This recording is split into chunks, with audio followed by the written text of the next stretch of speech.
Dalam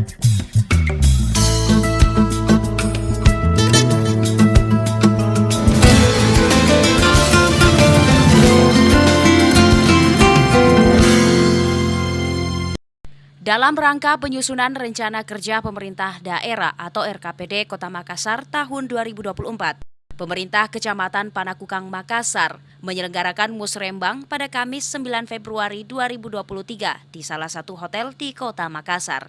Musrembang ini menjadi wadah untuk menampung berbagai usulan rencana kegiatan pembangunan kelurahan yang menjadi prioritas di wilayah Kecamatan Panakukang.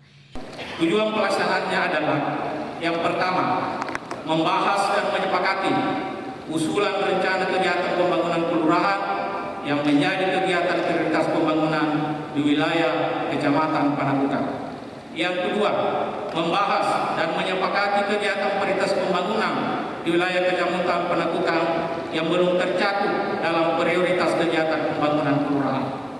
Dan yang ketiga adalah menyepakati pengelompokan kegiatan prioritas pembangunan di wilayah Kecamatan Panakukang berdasarkan fungsi dan tugas daripada perangkat daerah.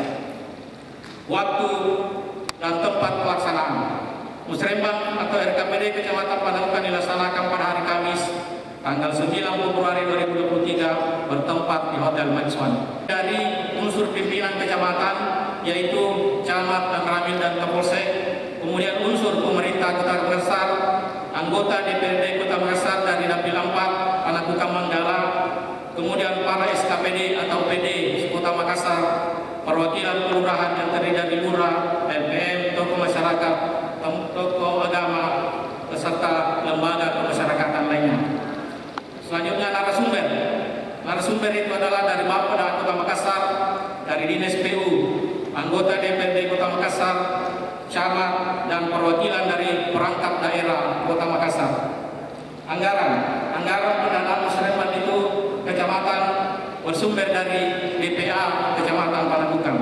Demikian laporan kami, dan apabila ada yang tidak berkenan, kami atas nama panitia penyelenggara menyampaikan permohonan maaf yang sebesar-besarnya. Camat Panakukang Andi Pangerang Nur Akbar mengatakan bahwa beberapa program utama yang ingin dicapai, yaitu penanganan infrastruktur 3 kelurahan yang masih terdampak banjir, penanganan pendidikan di Kecamatan Panakukang dengan kurangnya sekolah SMP, serta program lorong wisata berkelanjutan, di mana Panakukang sudah ada 150 longwis yang dijalankan. Perjalanan lorong wisata itu alhamdulillah di Kecamatan Panakukang kami anggap telah berjalan dengan baik.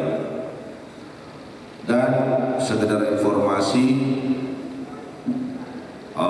Kecamatan Panakukang ini lorong wisatanya Pak, alhamdulillah tamu-tamu besar Kota Makassar yang hadir di Kecamatan Panakukang seperti kemarin Bapak Gubernur Jawa Tengah dan kemudian perwakilan wali kota dan wakil wali kota pada Rakernis Apeksi itu dibawa semua, diboyong semua ke lorong wisatanya Panakukang.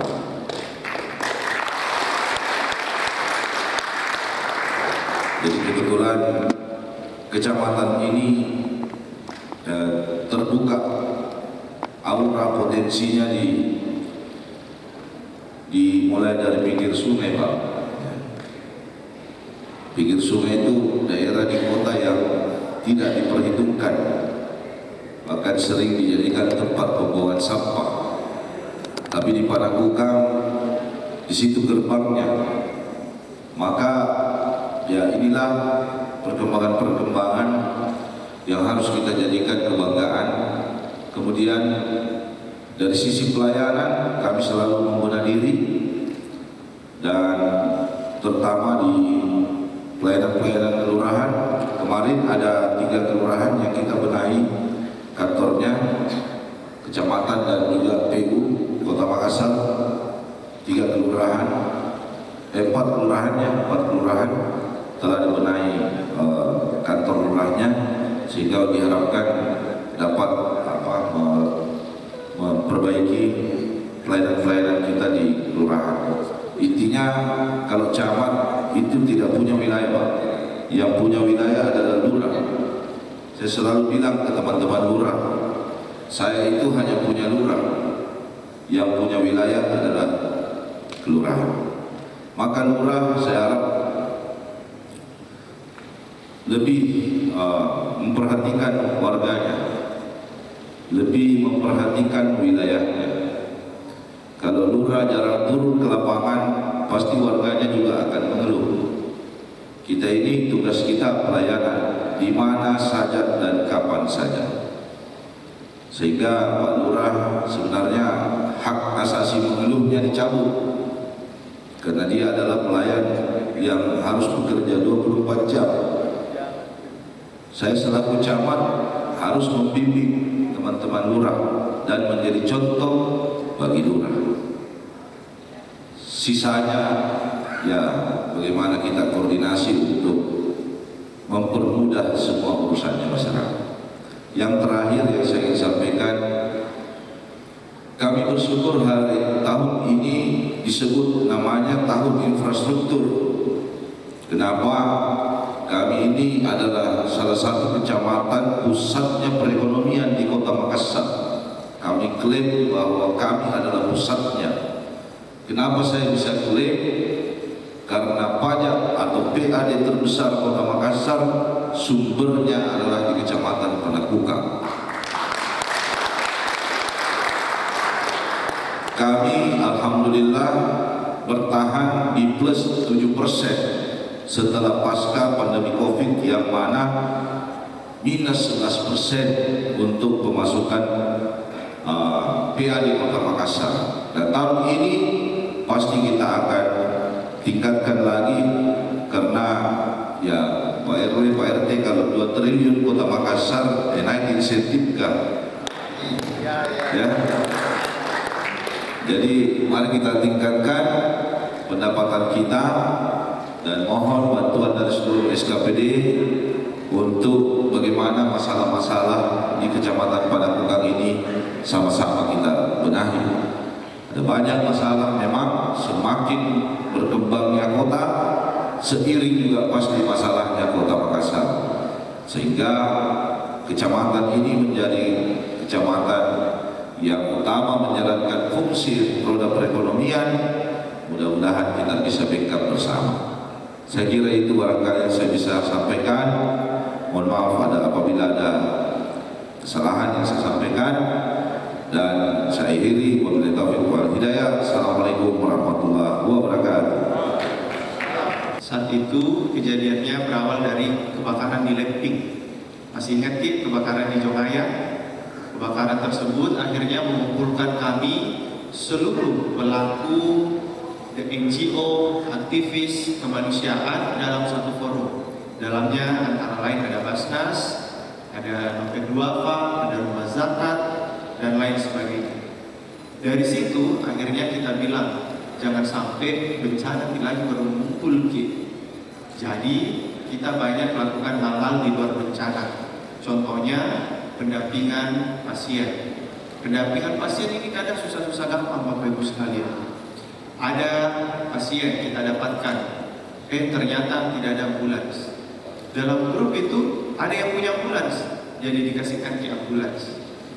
Ada juga pendampingan lansia terlantar, anak putus sekolah tidak sekolah, hingga banyak sekali masalah-masalah kemanusiaan yang kita lakukan pendampingan di dalam forum tersebut.